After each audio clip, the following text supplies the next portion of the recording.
Alors, nous avons l'honneur de recevoir ce soir, dans le cycle de conférences que nous avons lancé il y a plus d'un an maintenant, Madame Del Sol. Madame, vous êtes philosophe et vos travaux se concentrent sur l'histoire des idées politiques. Vous avez abondamment écrit sur la démocratie et les démocraties en apportant une réflexion d'ordre historique et philosophique. Et en vous attachant en particulier à l'état des démocraties européennes et la dissolution actuelle de leur modèle et à la contestation des valeurs longtemps pensées comme universelles. J'appelle à ce propos que Mme Del Sol a aimablement apporté quelques exemplaires de ses ouvrages et qu'elle accepte de les dédicacer. Je crois qu'elle l'a déjà fait avant le début de cette conférence et puisqu'elle a un peu d'autres engagements après, elle le fera immédiatement sur ceux qui le souhaitent après sa conférence. Vous avez été reçu à l'Académie des sciences morales et politiques.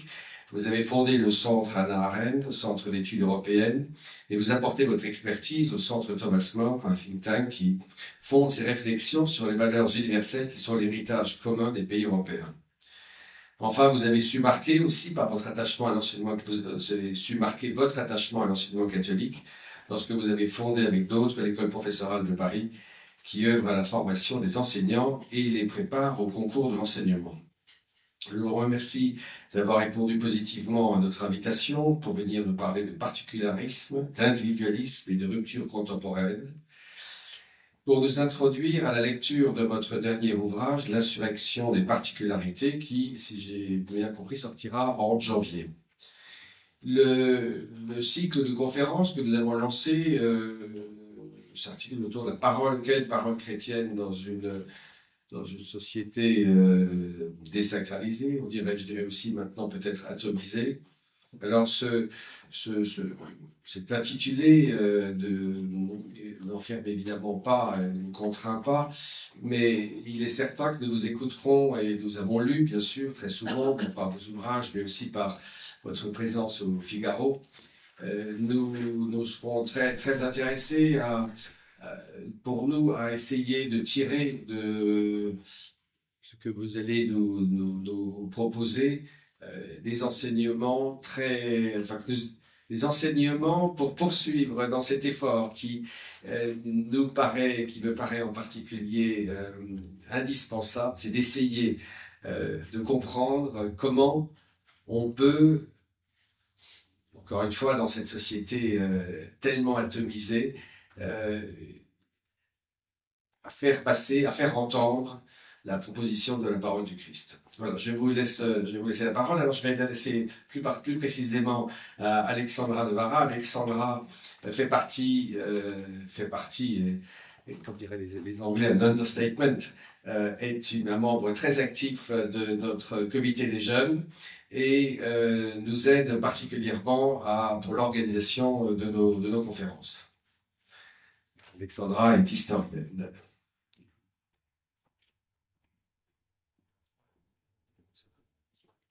Chère Madame, merci de votre présence. La conférence que vous allez nous présenter ce soir, Individualisme, particularisme et rupture contemporaine, s'inscrit dans vos travaux actuels sur l'état des démocraties européennes aujourd'hui. Vous traitez de cette question dans un premier ouvrage paru en 2020, intitulé « Crépuscule de l'universel ». L'universel, tel que l'entend l'Occident, était de considérer que chaque humain était doté d'une dignité propre et que les droits de l'homme avaient vocation à être appliqués partout. Cependant, l'Occident a cessé d'être un modèle pour les autres pays. Dans votre prochain ouvrage, à paraître en janvier, L'insurrection des particularités, vous traitez de ce qui peut être considéré comme une cause et une conséquence de cette disparition de l'universel, l'individualisme. Votre réflexion philosophique et historique a porté sur trois aspects: l'évolution des démocraties occidentales, la façon dont elles se définissent et le regard que les autres pays portent sur elles. Cela vous a mené à identifier dans cette évolution le passage de sociétés constituées de personnes qui se définissent par les liens qui les unissent à des groupes familiaux ou à leur nation, à des sociétés constituées d'individus qui vantent l'émancipation et se revendiquent comme des individus affranchis de tout lien puisque comme vous l'expliquez, le lien rogne une partie des libertés. On en vient donc à penser les sociétés comme un ensemble d'individus où l'on fait primer le je sur les nous, l'individu sur le groupe. Ce changement est-il encore en cours ou déjà achevé? Pouvons-nous en trouver les causes? Et est-ce simplement un changement de mentalité ou bien un nouveau paradigme? Je vous laisse nous livrer votre réflexion sur ce sujet.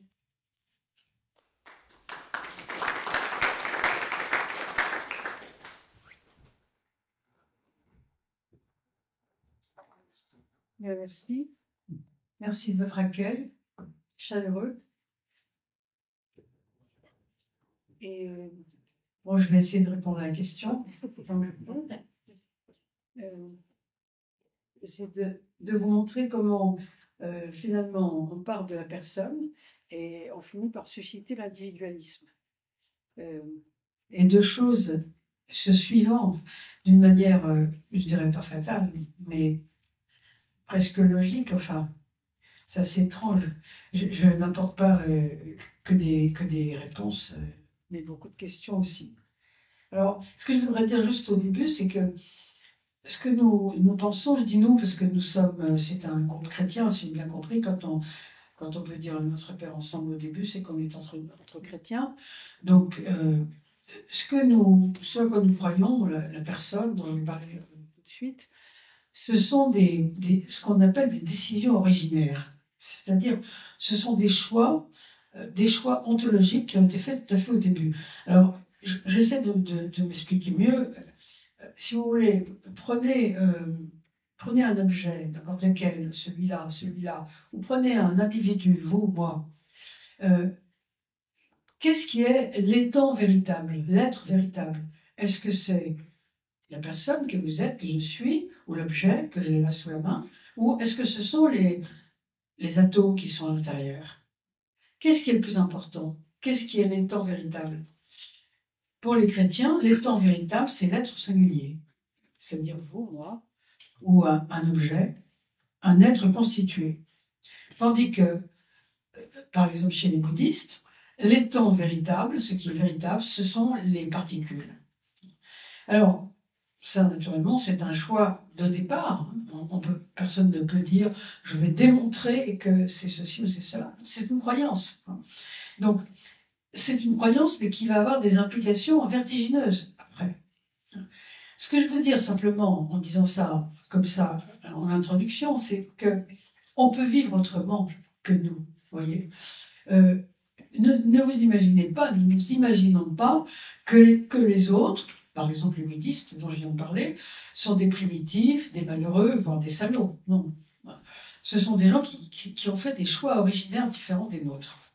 Je veux simplement vous citer une phrase de Peggy. Je pense que c'est Peggy, donc c'est quelqu'un qui ne prête pas à confusion. C'est donc un chrétien. Il écrit dans Dialogue de l'histoire et de l'âme charnelle ceci. C'est un premier désastre, un désastre cosmique, géographique, historique, un désastre en grand, pour ainsi dire, que le christianisme n'ait pas mordu sur toute la terre catholique, sur toute la terre œcuménique. Et loin de là, qu'il n'est mordu que sur certaines parties, et non pas sur les plus considérables en étendue, en volume, en poids, en masse, en surface couverte, qu'il y a eu tant de peuples et tant d'âmes, où le christianisme n'est pas mordu, n'est pas atteint. Tant de peuples et tant d'âmes qui aient vécu abandonnés et qui ne s'en sont pas trouvés plus mal. Mon ami. Peggy dit toujours mon ami. Mon ami, exactement là est le secret, le creux du mystère. Tout ça pour dire, si vous voulez, que bon, c'est un choix que nous avons fait. Ça ne veut pas dire que nous sommes même forcément plus heureux que les autres. Hein. Nous avons une croyance, nous y tenons, et personnellement j'y tiens aussi. Hein. Je ne suis pas en train de vous faire une leçon de relativisme ou de tolérance universelle, tout le monde est beau, tout le monde est gentil, tout le monde a raison. C'est pas tout ça que je veux dire. Ce que je veux dire, c'est qu'on y croit, mais avant de démontrer que c'est quelque chose d'objectif, alors là, il faudrait se lever un peu plus tôt le matin. Donc, la personne dont on va parler, c'est une interprétation de l'homme. il m'est arrivé à plusieurs reprises d'aller parler à des colloques en Chine et de me faire littéralement engueuler par mes collègues chinois. Je veux dire par là qu'ils m'ont littéralement ridiculisé en disant, écoutez, vous, les Occidentaux, avec votre histoire de personne, vous êtes grotesques. C'est ça. Taisez-vous parce que vous êtes ridicules. Alors, ne venez pas nous servir des sauces pareilles, parce que c'est absurde, votre affaire. Vous voyez? Donc, notre anthropologie, parce que c'est une sorte d'anthropologie, n'est pas objective. Voilà. Ça, il me semble que c'est très, très important quand même de le savoir au départ. Et ça nous permet de comprendre mieux ce qui se passe aujourd'hui avec une sorte d'effondrement de la culture occidentale. Donc nous, ce que nous pensons, c'est que la personne est l'étang véritable. Et pourquoi? Bien parce que nous croyons que chaque personne est aimée de Dieu. Ça, en fait, tout part de là. La dignité intrinsèque de chacun d'entre nous, c'est parce qu'il est aimé de Dieu. Alors, j'insiste maintenant pour dire que toute civilisation est humaniste. Ça dépend ce qu'on entend par humaniste.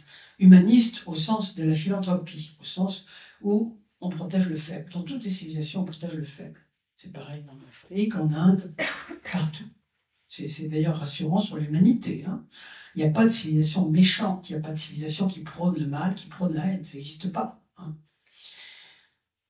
Alors, ce qui se passe, c'est que nous avons un humanisme différent de ceux des autres. Chacun d'ailleurs en a un peu différent. Alors quel est le nôtre? Eh bien, notre humanisme, grossièrement, a deux caractéristiques. D'abord, il ne fait pas de hiérarchie entre les humains. Et ça, c'est quand même tout à fait typique. Je vais y revenir. Et deuxièmement, il respecte la distance autant que la présence. Alors, j'y reviens. Vous vous souvenez, Paul écrit: il n'y a ni homme, ni femme, ni juif, ni non-juif. Vous vous souvenez, vous connaissez comme moi, ou mieux que moi, cette parole. Nous sommes tous égaux devant Dieu, qui que nous soyons. Je vous rappelle quand même que dans le Coran, au contraire, on dit, sourate 4, je précise parce que sinon on dirait que j'invente, Dieu préfère les hommes. Donc, préfère les hommes par rapport aux femmes. J'entends que c'est quand même un petit peu différent. C'est-à-dire qu'il y a un humanisme, mais c'est pas un humanisme d'égalité exactement. Et puis, il y a une deuxième chose très importante, c'est que notre humanisme est un humanisme d'absence autant que de présence. Alors, qu'est-ce que ça veut dire, ça? Il ne s'agit pas seulement de protéger, de compatir, d'aider, surtout les faibles. Hein. Non, il s'agit aussi de laisser à soi. Qu'est-ce que ça veut dire, laisser à soi? Ça veut dire que quand vous avez un conjoint, votre mari ou votre femme, et que les lettres arrivent dans la boîte aux lettres, vous n'ouvrez pas ces lettres. Ça veut dire laisser à soi. Même quelqu'un de très proche, vous n'ouvrez pas ses lettres. Je pense que nous faisons tous ça. Ça veut dire que nous sommes libres. Chaque personne est libre. Et ça, c'est extrêmement important parce que c'est un humanisme de distance autant que de présence. Et il ne s'agit pas de posséder la personne que l'on protège. De là proviennent sortes de conséquences. La première étant la conscience morale individuelle. Nous sommes dotés d'une conscience morale qui est individuelle. Nous n'avons pas de conscience collective. La conscience morale individuelle, c'est celle d'Antigone, qui est capable de se lever contre les systèmes institutionnels à ses risques et périls. Et il faut bien préciser que l'effacement de l'idée de personne engendre, avec une régularité d'horloge, le positivisme juridique, c'est-à-dire l'exaltation de la raison d'État, qui devient l'ultime instance. Dès lors qu'il n'y a plus de personne, qu'il n'y a plus de singularité de la personne, eh bien c'est l'État qui décide de ce qui est bien et de ce qui est mal. Ce qui se passe dans les totalitarismes du XXe siècle, qui sont directement rendus possibles par le positivisme juridique, lequel est directement rendu possible par l'effacement de la personne. Donc, la responsabilité personnelle, c'est très très important. Chez nous, ça vous paraît normal, mais ça n'est pas vrai partout, aucun d'entre nous ne peut être puni pour un autre. Si c'est votre conjoint qui commet un délit, vous n'allez pas être puni pour lui. Vous allez me dire, c'est tellement évident. Non, c'est pas évident du tout. Ça ne se passe pas comme ça dans beaucoup de pays asiatiques, par exemple. Alors, l'idée de personne suppose aussi la maîtrise de la personne sur son destin personnel, ce qui fait que dans nos régions, quand je dis dans nos régions, ça veut dire en Occident, et après, évidemment, c'est dans l'Amérique, mais au départ, les choses naissent ici en Occident, nous avons un développement sans pareil de la propriété privée, ce qui provient évidemment de l'idée de personne, et puis un développement sans pareil du mariage tardif, chez les filles comme chez les garçons, ce qui est rarissime dans les civilisations premières. La personne a une maîtrise non seulement son propre destin, mais aussi peu à peu son destin collectif, et tout ça vient de notre anthropologie première. C'est pourquoi nous voyons apparaître chez nous les premières formes de démocratie moderne. Je ne parle pas des démocraties anciennes grecques, qui sont différentes. Bien sûr que c'est déjà une démocratie, mais elles sont différentes. Les premières formes de démocratie dans les monastères de Saint-Benoît au VIe siècle, 7e siècle. Ensuite, dans les villes italiennes au XIe, XIIe siècle, sur le modèle du monastère de Saint-Benoît, je suis désolée, mais... Non, mais, ouais, mais je veux voir, c'était l'autre micro. Et ensuite, sur le modèle des villes italiennes, ça a été très récemment démontré par quelques spécialistes de la question, la Grande Charte de 1215 en Angleterre. Autrement dit, tout ça, tout ce développement de la démocratie qui peu à peu se développe, mais au départ de façon toute petite, provient de la manière de gouverner des monastères, même si les monastères, naturellement, ne sont pas une société civile. On ne peut pas, autrement dit, on ne peut pas dans un monastère voter pour dire ben, maintenant on n'est plus catholique, on est bouddhiste. Non, ça ne marche pas comme ça. Hein. Mais néanmoins, même si ce n'est pas une société civile, la démocratie apparaît là. Et c'est d'ailleurs très intéressant de voir que le spécialiste de cette question aujourd'hui est un Belge qui est mort il n'y a pas très longtemps, le Moulin, et qui avait fait par hasard un séjour dans un monastère bénédictin. Comme il s'ennuyait, parce qu'il n'était pas catho du tout, il était là pour accompagner un ami, il avait demandé à lire la règle du monastère en disant que ça devait être un truc complètement despotique, parce qu'il était même anti-catho au départ. Et quand il avait lu la règle, il s'était dit, mais c'est absolument incroyable, ce truc, c'est le début de la démocratie. Et il est devenu le spécialiste de ça. Il s'est d'ailleurs ensuite plus ou moins converti, enfin, du moins on peut le penser. Donc, si vous voulez, il y a là des formes qui apparaissent, qui sont caractéristiques parce que nous croyons en la personne. C'est la croyance en la personne qui permet cela. Cela dit, les sociétés anciennes sont ce qu'on appelle holistes, c'est-à-dire qu'elles sont communautaristes, si vous voulez, on peut utiliser ce mot plutôt. Au départ, l'idée de personne, c'est une idée chrétienne, mais qui s'instaure dans des sociétés complètement communautaires. Les sociétés anciennes, disons jusqu'à la modernité, sont des sociétés communautaires, même si, évidemment, l'idée de personne existe. L'idée de personne qui commence chez les Juifs, ensuite chez les chrétiens, et qui commence à trembler chez les Grecs anciens. Nous ne savons toujours pas, d'ailleurs, peut-être nous ne le saurons jamais, s'il y a eu un lien entre la pensée juive et la pensée grecque. Ce que nous voyons quand même, c'est que chez Échille, par exemple, le pauvre Oedipe, vous vous souvenez, le pauvre Oedipe, ce qui lui est arrivé, et tout à fait à la fin, il se trouve sur une route, le pauvre, avec des ulcères partout, il est devenu aveugle, il a tout perdu, s'est comporté comme un affreux Jojo, et il s'écrit la phrase suivante, incroyable, « C'est maintenant que je n'ai plus rien que je me sens le plus un homme ». Et ça, c'est caractéristique de l'idée de personne. Si vous voulez, le grand handicapé, le grand vieillard qui n'a plus rien à donner ou qui croit n'avoir plus rien à donner, il est encore aussi digne qu'un autre. Ça, c'est carrément chrétien, hein, judéo-chrétien, je dirais.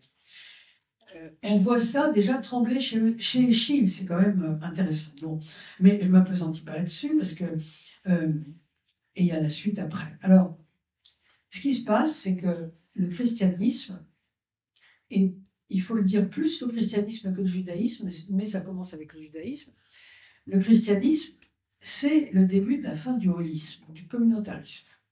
C'est-à-dire que quand vous voyez les paroles du Christ dans l'Évangile, il sépare les gens de leur famille pour les attirer vers lui et vers le Père. Hein.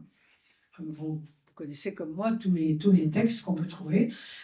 Si vous voulez un bouquin formidable là-dessus, sur justement la fin du holisme ou du communautarisme chez les chrétiens, c'est le livre de Michel Henry.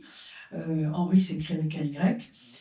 Qui est un philosophe moderne de la fin de deuxième moitié du XXe siècle. Ce bouquin s'appelle Parole du Christ, parole plurielle. C'est un livre formidable qui montre comment justement le christianisme sépare les individus de leur communauté pour les rapprocher du Père avec un grand P, et donc crée déjà une forme d'individualisme. Bon, même si ce n'est pas vraiment un individualisme parce que la personne n'est pas considérée comme quelqu'un qui est entièrement seul, libre de tout lien. C'est quelqu'un qui est intégré à ses communautés. Je vais y revenir tout à l'heure. On pense que l'individualisme moderne, celui qui est le nôtre aujourd'hui, est né avec Guillaume d'Occam. C'est-à-dire que avec le début de la modernité, tout début, 14e siècle, 14e, 15e siècle, on voit s'ouvrir ce qu'on appelle la via moderna, la route moderne.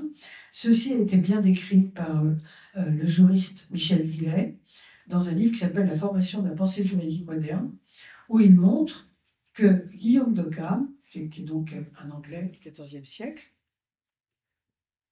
invente ce qu'on a appelé depuis le nominalisme. Ce qu'on appelle le nominalisme, qu'est-ce que ça signifie? Ça signifie que pour Occam, et c'est la première fois qu'on le pense, ça nous paraît évident à nous, parce que c'est une chose, maintenant tout le monde est nominaliste, en ce sens-là, j'entends. Quand on dit par exemple l'humanité, ou qu'on dit l'animalité, par exemple, ce ne sont pas des choses, ce ne sont pas des êtres, mais ce qui existe, c'est vous ou moi. Vous ou moi. Ce sont les êtres singuliers, individuels qui existent. Mais l'humanité, c'est un concept. Voilà ce que dit d'Occam, qui nous paraît à nous évident, parce que nous sommes des modernes et même des postmodernes. Mais à l'époque d'Occam, ça n'était pas du tout évident. Quelque chose comme l'humanité ou l'animalité étaient des êtres. Et devenir nominaliste, être nominaliste, ça signifiait ne donner la réalité qu'aux êtres singuliers, aux êtres individuels. C'est pourquoi Villet écrit « Le positivisme juridique est l'enfant du nominalisme ». Le nominalisme d'Occam allait enclencher toute une série de processus qui allaient nous mener, au fond, à l'individualisme.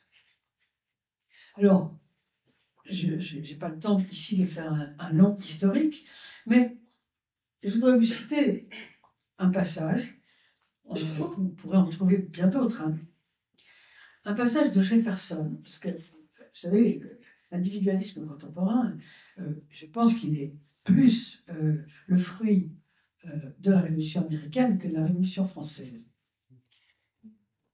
Jefferson écrit une lettre à John Wells Epps, bon, peu importe, le 24 juin 1813.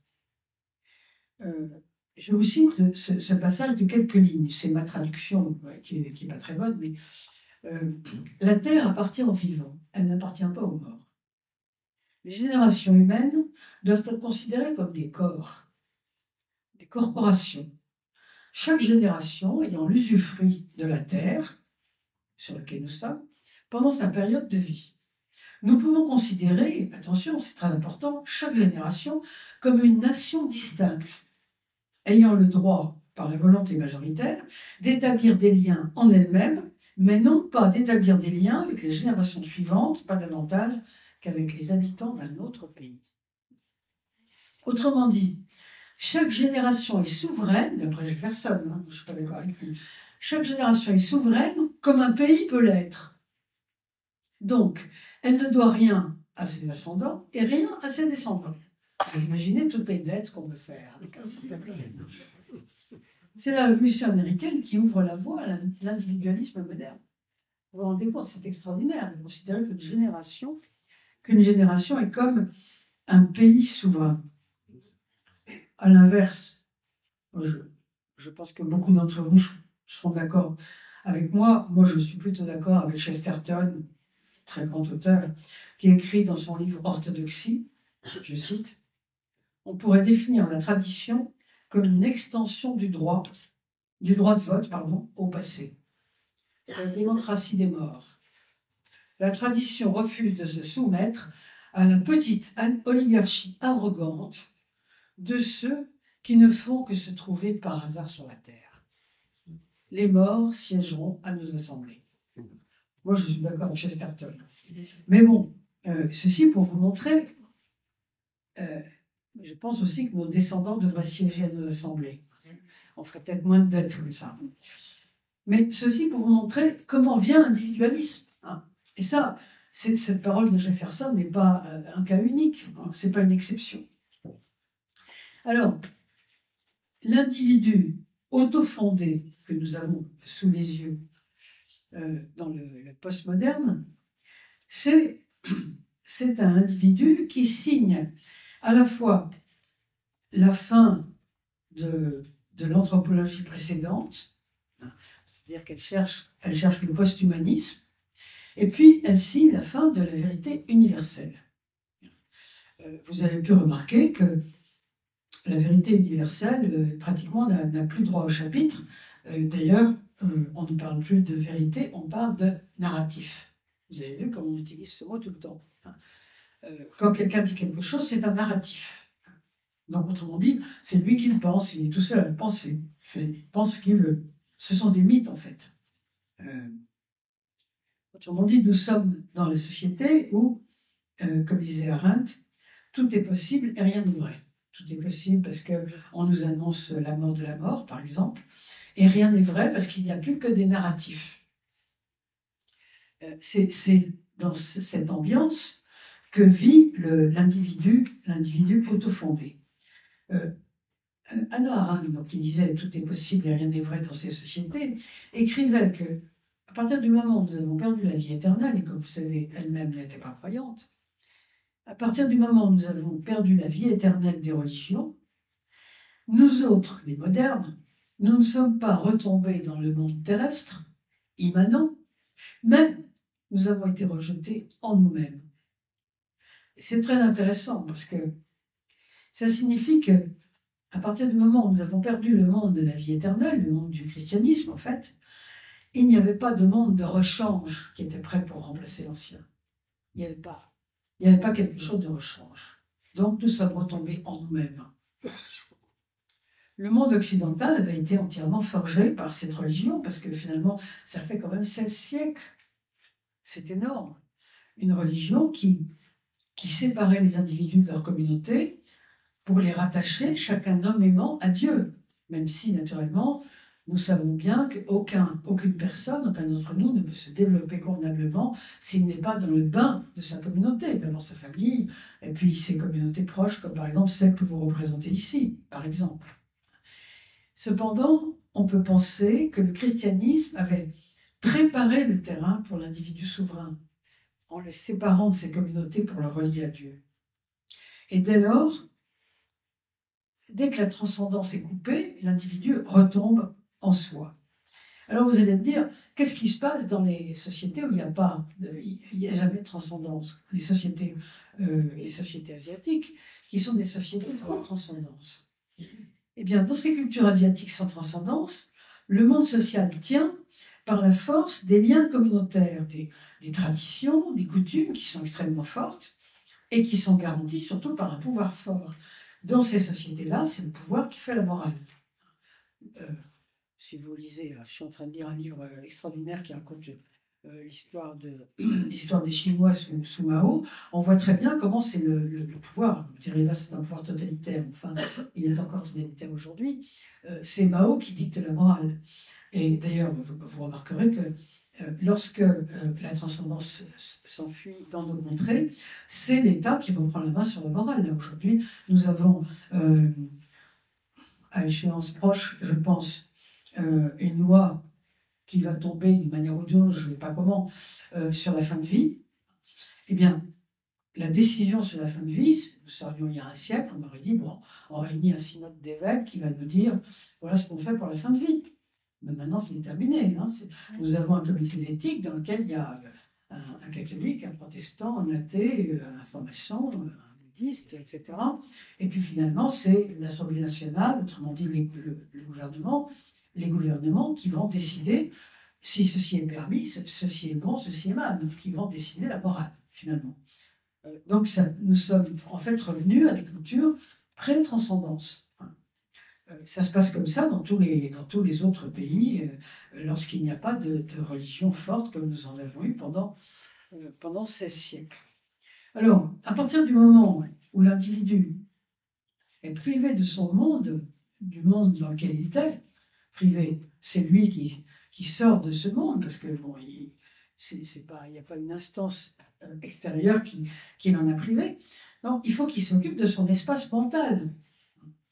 S'il veut retomber en lui-même, eh bien, il faut qu'il s'occupe de lui-même.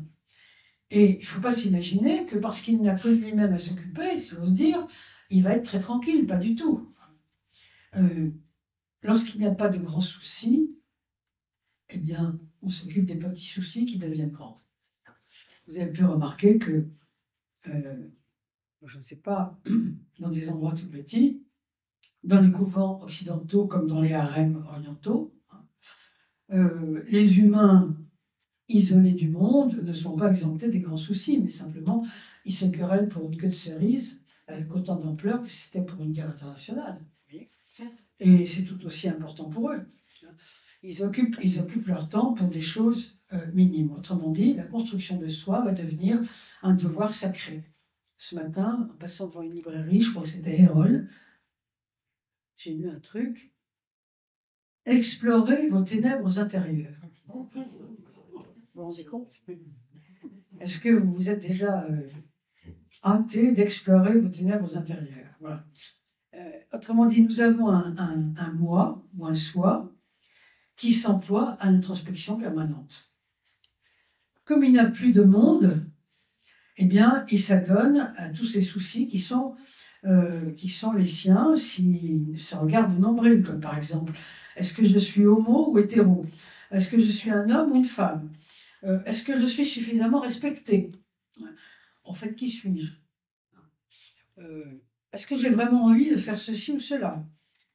Est-ce que je dois, pour être plus remarquable, me teindre les cheveux en vert, ou bien me faire tatouer le bras de telle ou telle façon, etc. etc. Donc, au fond, je m'occupe de moi-même en permanence. Alors, il faut préciser que ce souci est très grand, est tout aussi important que lorsqu'il s'agissait, comme le jeune homme de Sartre, il y a déjà maintenant quelque chose comme 60 ans, de savoir avec inquiétude s'il fallait qu'il parte pour la guerre ou qu'il s'occupe de sa mère âgée.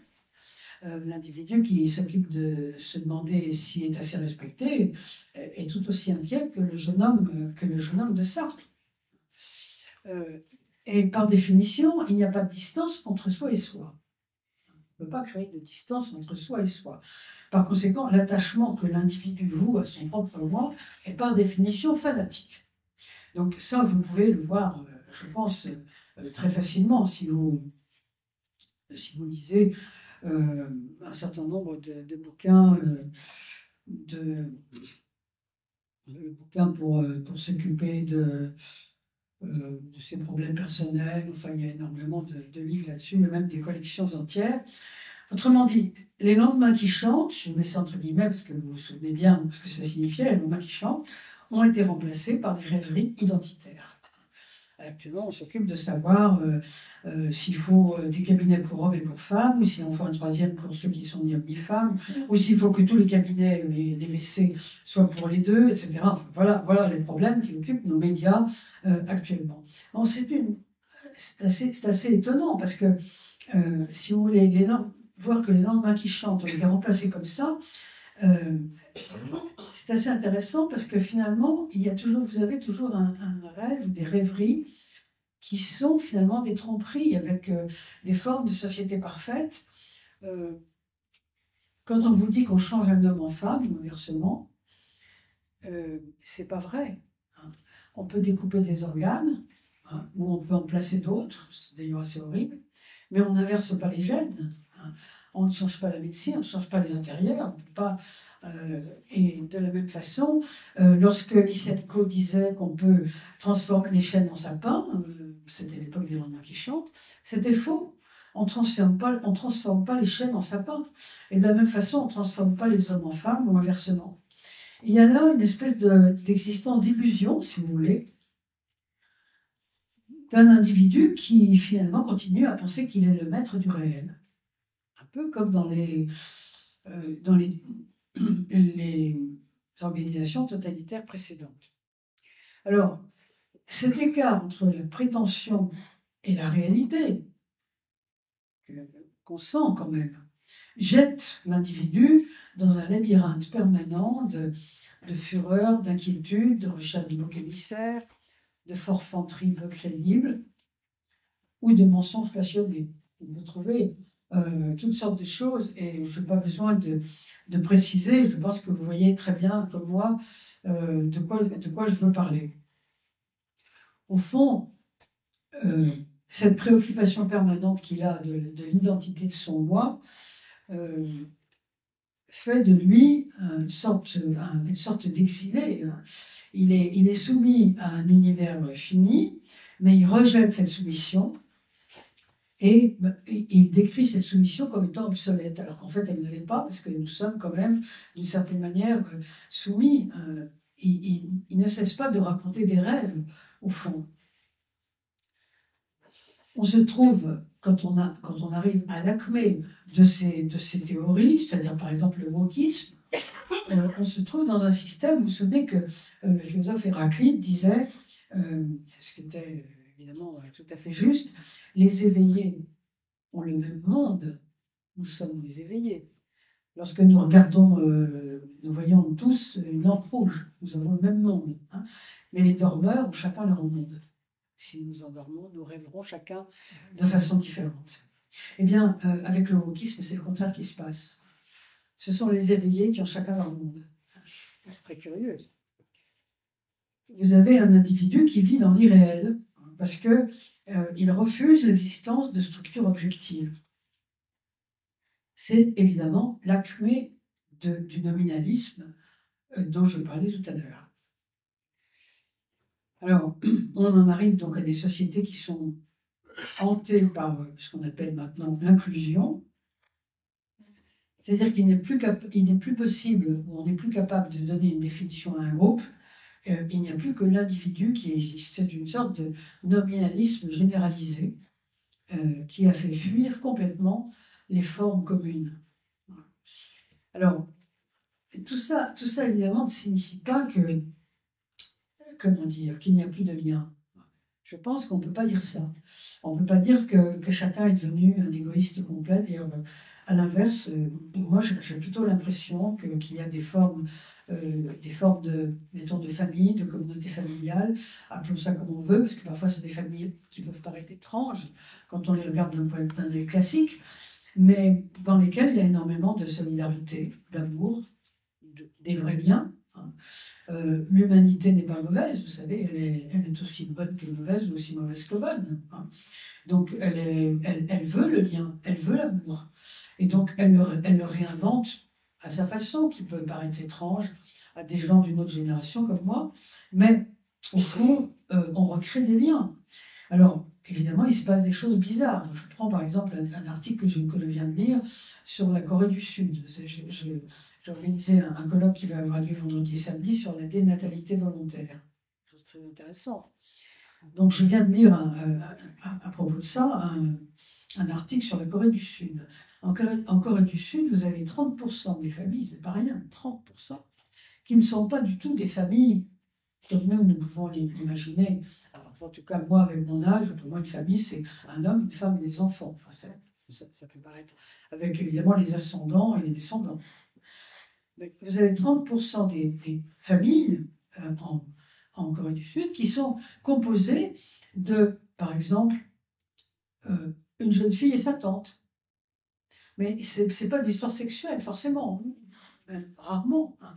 Ce sont des gens qui ont décidé de vivre ensemble par solidarité, parce que c'est pas drôle d'être seul, Et puis, bon, il y a une question aussi d'assurance, parce que ce sont des sociétés qui ne sont pas du tout financées par l'État comme la nôtre.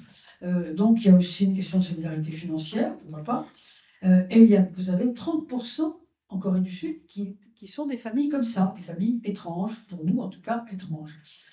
Alors, ça veut dire quoi? Ça veut dire que la solidarité existe, que l'amour existe. Ce sont des formes d'amour qui peuvent peut-être nous paraître bizarres, mais si, elles existent. Donc, ça signifie que, moi je n'aime pas tellement qu'on parle de, vous voyez, qu'on jette à la figure des gens que nous sommes dans des formes de décadence ou de déclin.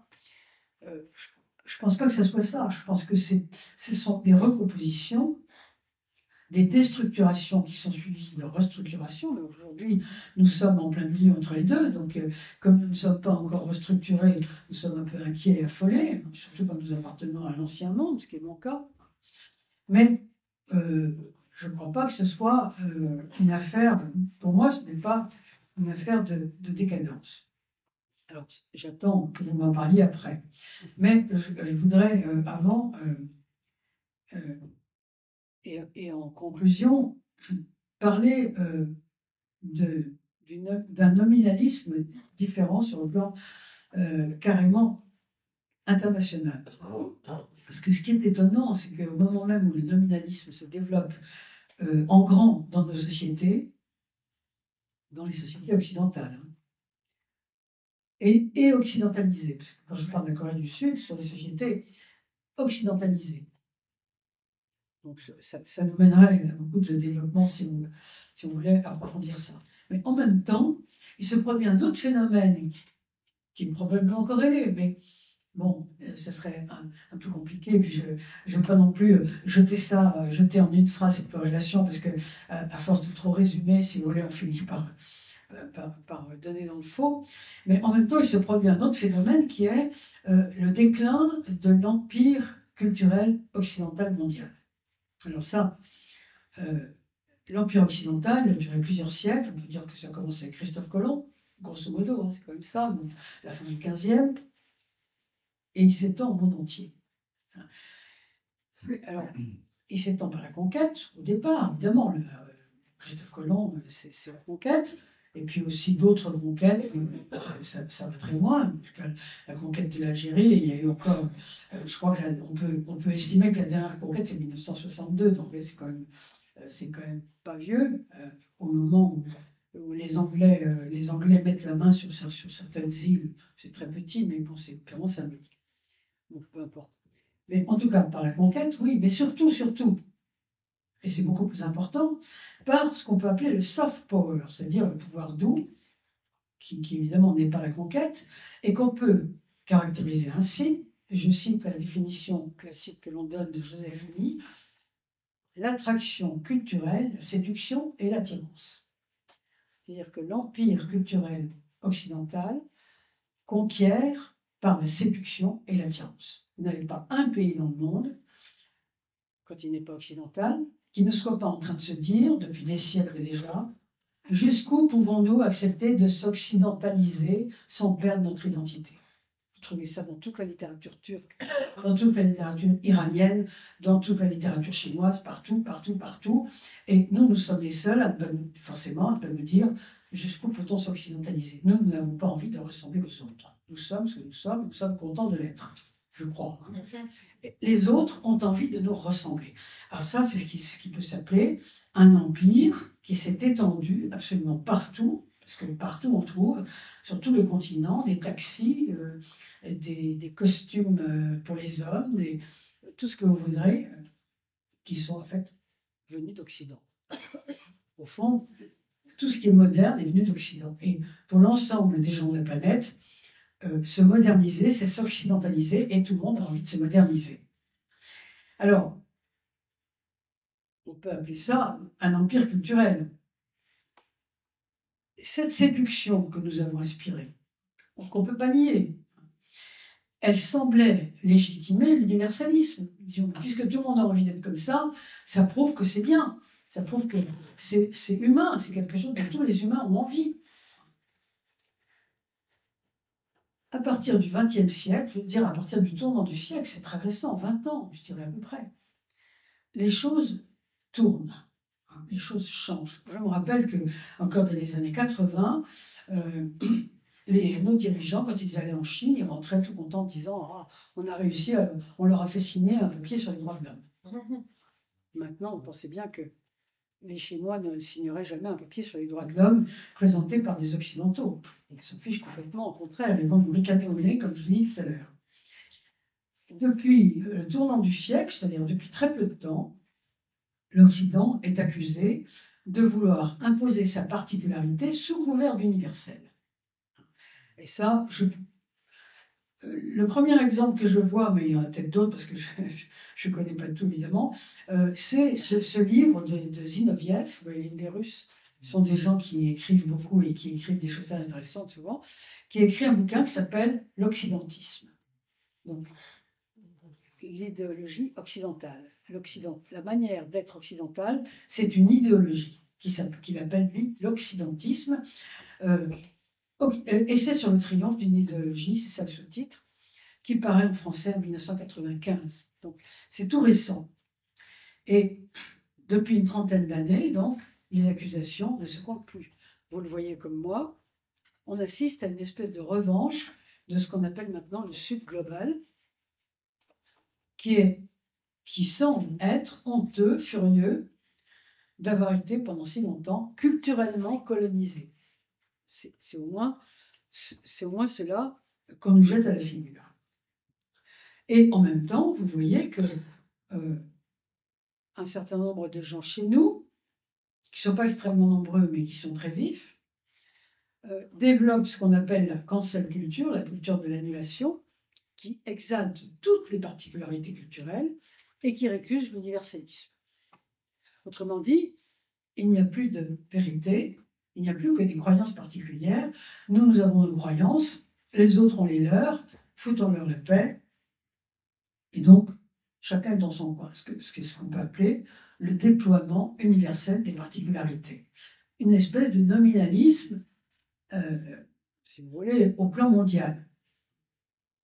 Alors, on peut remarquer, on remarquera facilement si on regarde l'histoire de l'Empire romain, que lorsqu'un empire très grand s'effondre, eh bien, les groupes humains, les communautés humaines, les communautés culturelles, les langues ressortent, forcément.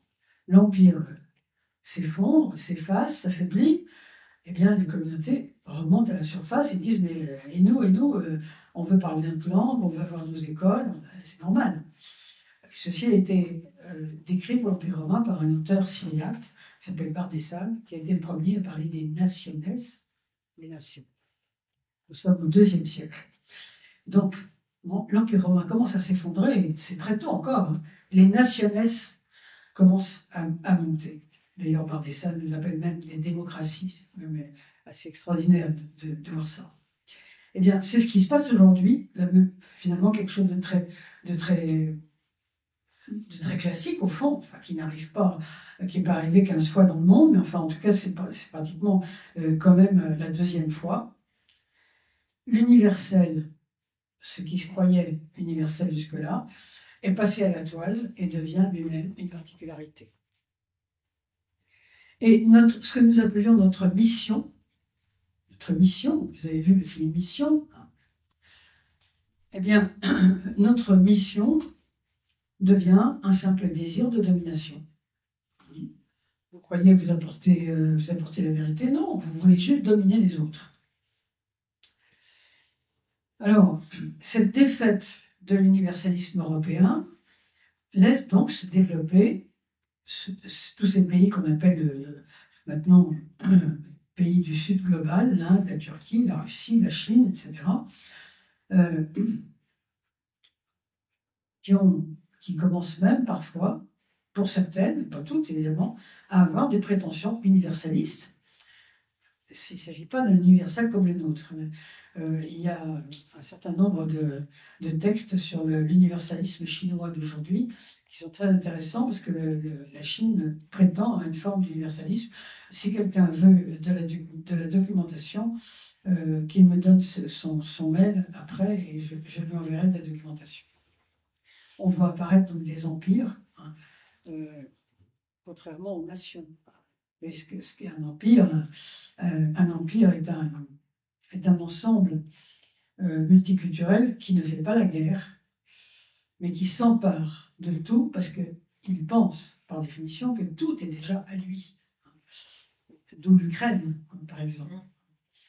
Le moment présent consacre le passage de l'Empire occidental universaliste, donc, empire qui se voulait unique au monde, puisque toutes les nations étaient destinées à nous rejoindre. En fait, tout était à nous. Nous étions vraiment un empire.